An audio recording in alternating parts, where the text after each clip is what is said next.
د تمام تر د سیاسي وابستګیانو نه بالاتر نن مولانا فضل الرحمن صاحب ته سلام پیش کول پکار دی. د پارټونو بالاتر بغیر د څه د دې خبرې نه چې یو سړی کمې پارټۍ سره او کم جماعت سره تعلق ساتي،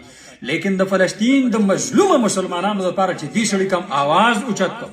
په دې ملک کې اووه میاشت په مسلسل بنیادونو باندې د فلسطیني مجاهدینو د هغه ځای د مسلمانانو نماینده هغه په قوم او په کلي او په شهر باندې وګرځاو، لوی جلسې او اجتماعګانې وکړې د قوم سره مخاطب کړ او د دغه قوم نه بیا د تعاون اعلان وکړ. هغه تعاون چې کله به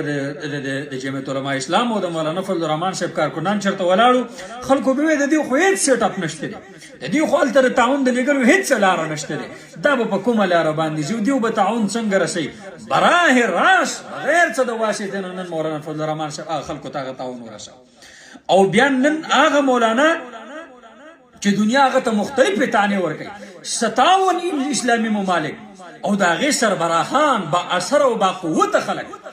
هغه نن په خواب خرګوش باندې ودرېدي او څه قسمه د وسایلو نه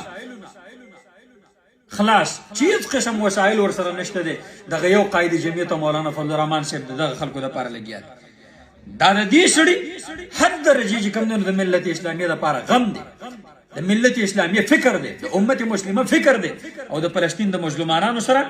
دا د ودرېدنه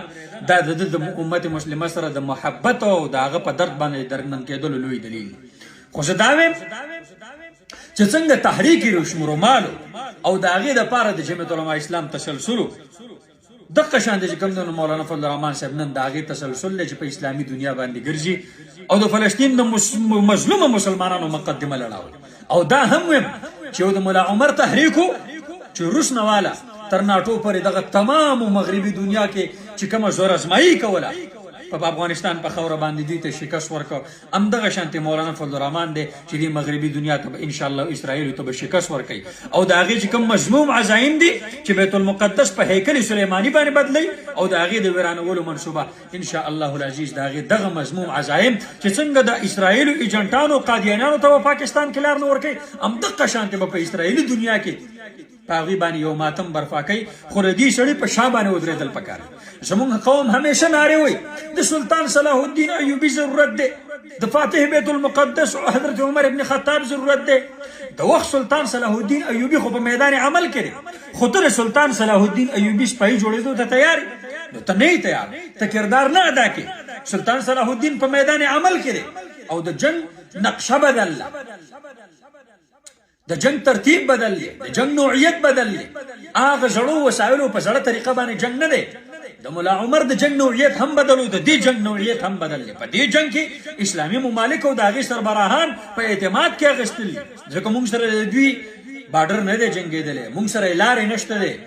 دنیا د قوانینو بین الاقوامي قوانینو د لاندې چلیږي، مغربي دنیا قوانین د خپل ځان دپاره دي. د دغه حقیقت په دې باندې واضحول، دې دپاره اسلامي دنیا په اعتماد کې اخیستل، په دې کې معاشي جنګونه دي، په دې کې سیاسي جنګونه دي، په دې کې نظامي جنګونه دي، دا ټولو خبرو ته ملا تړل او اسلامي دنیا په اعتماد کې اخیستل دا د دې وخت عظیم تر جنګ دی او عظیم تر جهاد دی. په مالي جهاد کې دا قوم هم ځان سره شریک کړ او نن یې چې کوم د عرب نه زیاتې پیسې هغو ته ورسولې،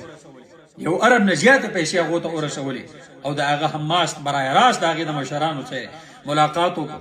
زما معززو دا ډېر یو لوی کار دی او لوی خدمت دی. دا د امت مسلمه تنها آواز دی چې موږ تاسو له مضبوطول پکار دی بغیر تر سیاسي وابستګۍ.